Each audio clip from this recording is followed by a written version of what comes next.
मेरा जन्म नहीं हुआ था उसके पहले सरदार वल्लभ भाई पटेल ने नर्मदा नदी पर बांध बांधने की कल्पना की।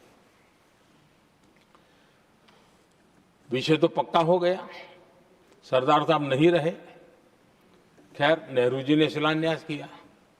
अब इंप्लीमेंटेशन देखिए इनको। मेरा जन्म नहीं हुआ था जब इसकी कल्पना की गई थी और प्रधानमंत्री बनने के बाद मैंने इसका उद्घाटन किया, ये हाल है।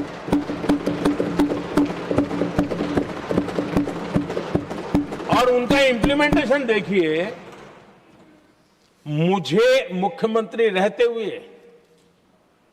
3 दिन अनशन पर बैठना पड़ा था नर्मदा सरदार सरोवर डैम के लिए, मेरे राज्य के किसानों के लिए। मैंने अपने आप को दांव पर लगा दिया था, तब जाकर के भारत सरकार को झुकना पड़ा और तब जाकर के सरदार सरोवर डैम के कंस्ट्रक्शन को गति मिली और यहां मैं पहुंचा तब मुझे उसका उद्घाटन करने का सौभाग्य मिला। और आज कच्छ तक हावड़ा बीएसएफ के लोग जहां बैठते हैं वहां तक नर्मदा का शुद्ध पानी पीने के लिए पहुंच रहा है। इंप्लीमेंटेशन क्या होता है? और यहां पर इम्प्लीमेंट किसी ने शब्द पकड़ा दिया, हर एक के मुंह से वही निकल रहा था। हमने कांग्रेस की कार्यशैली को बदलने के लिए जब मैंने देखा कई ऐसे काम थे अटके पड़े हुए, कोई पूछने वाला नहीं थे फाइलों में, और पॉलिटिकल फायदे के लिए अनाउंसमेंट कर दिए, दिए जला दिए, पत्थर लगा दिए, करना कुछ नहीं। आखिरकार मैंने एक टेक्नोलॉजी वाला प्लेटफॉर्म बनाया यहां आकर के, प्रगति के नाम से। ये प्रगति प्लेटफॉर्म का मैं उदाहरण देता हूं, आप हैरान हो जाएंगे। मुझे एग्जैक्ट याद नहीं है, लेकिन शायद हिमाचल में एक ट्रेन उन्होंने पार्लियामेंट में घोषित की थी, शायद ऊना और कोई। मेरे आने तक वो कागज पर भी उसका ड्राइंग नहीं बना था, बताओ, और चुनाव जीतने के लिए वो घोषणा कर दी। प्रगति के अंदर मेरे सामने विषय आया, ऐसे कई विषय मेरे सामने आए और उस प्रगति के अंदर हमने एक एक प्रोजेक्ट क्यों अटके हुए, कॉस्ट किस डिपार्टमेंट की काम में क्या मुसीबत आई है, किसने गलत तरीके से इसको आगे बढ़ाया, और बजट तो बढ़ता ही गया था। जो योजना 900 करोड़ में होनी थी वो 90,000 करोड़ तक पहुंच जाए, ये हाल करके रख दिया था इन्होंने। हमने एक टेक्नोलॉजी प्लेटफॉर्म बनाया, हर महीने बैठा, अभी मैंने 50वां एपिसोड पूरा किया उस मीटिंग का, और लगातार उस काम करते करते और संबंधित राज्यों को भी बिठाया, उनकी कठिनाइयों को भी समझा, उसके इम्प्लीमेंटेशन में कौन मिनिस्ट्री का परेशानी हो रही है, किस स्टेट की परेशानी हो रही है, किस कानून की परेशानी हो रही है, हर एक की बारीकी से देखा।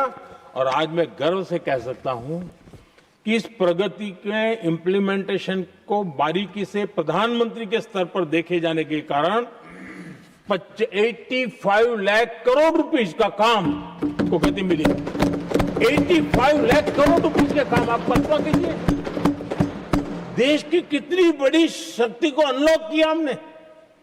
इंप्लीमेंटेशन कैसे होता है ये हमने करके देखा है। रेल हो, रोड हो, सिंचाई हो, ग्रामीण कोई व्यवस्था का काम हो, इन सारी चीजों को हमने इसमें लिया। अब जैसे जम्मू उधमपुर श्रीनगर बारामूला रेल लाइन, आज ये प्रोजेक्ट पूरा हुआ।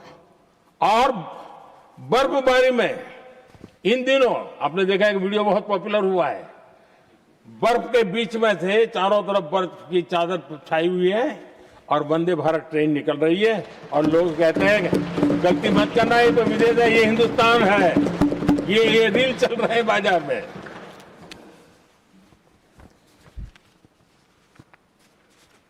लेकिन 3 दशक तक यही प्रोजेक्ट लटका हुआ था।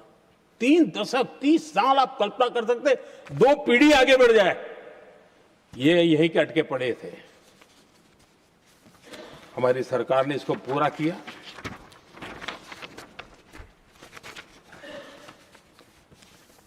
आदरणीय सभापति जी, मैं असम की बात करता हूं, और कोई ये मत सोचो कि मैं चुनाव है इसलिए बोल रहा हूं, इनके पाप है इसलिए मुझे कहना पड़ रहा है।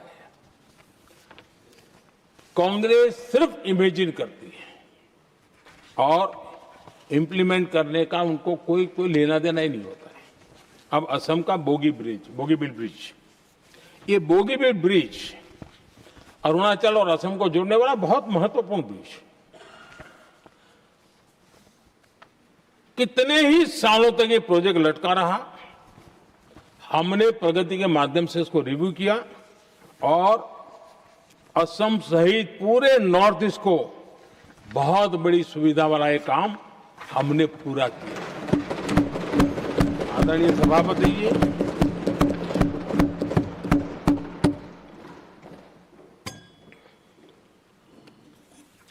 इम्प्लीमेंटेशन की बातें जब करते हैं तो एक बार हमारे पास तो तथ्यों के साथ चीजें हैं कि हमने चीजों को समय पर पूरा करने की दिशा में आगे बढ़े। और इन दिनों तो जो काम कर रहे हैं समय से पहले हो रहा है। हमने पूरी दुनिया को कहा था कि हम 2030 तक यहां पहुंचेंगे सोलार में, हमने वो काम 2025 में कर दिया। हमने इथेनॉल का समय तय किया था, हम उसमें भी 2-3 साल पहले ही काम पूरा कर लिया। तो एडवांस में हम काम पूरा करने का इंप्लीमेंटेशन की ताकत हमारे से उससे भी ज्यादा है। आदरणीय सभापति जी,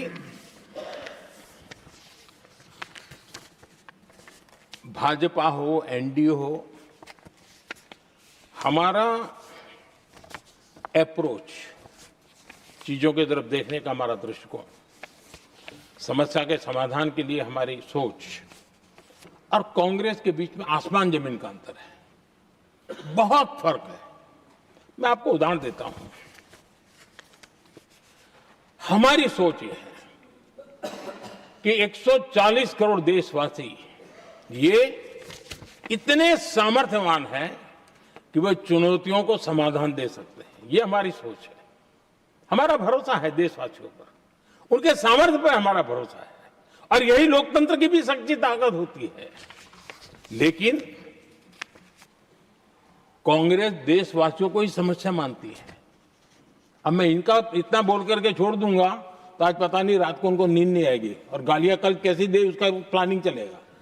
लेकिन मैं उदाहरण के साथ बताना चाहता हूं किस प्रकार से लोग सोचते थे देशवासियों के लिए।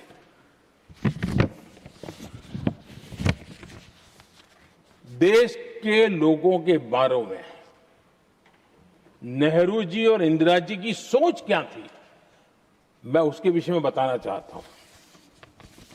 इंदिरा जी एक बार ईरान गए थे और ईरान में वो भाषण दे रही थी और उस भाषण में उन्होंने नेहरू जी के साथ जो बातचीत हुई थी उसका उल्लेख किया।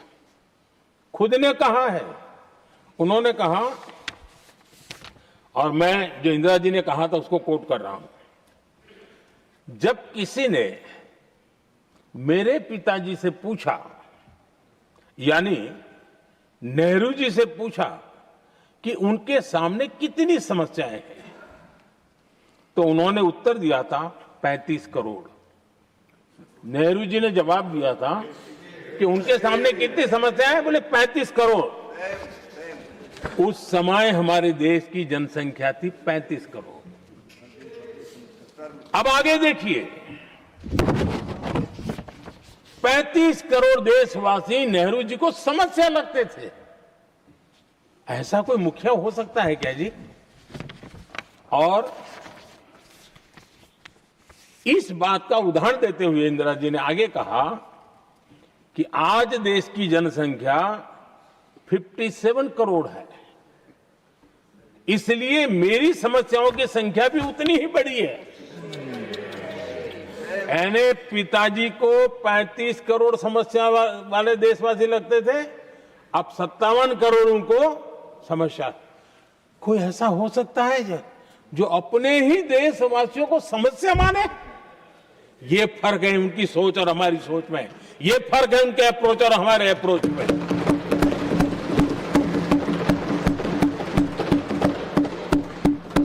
नेहरू जी हो या इंदिरा जी हो या पूरी कांग्रेसी बिरादरी हो, ये लोग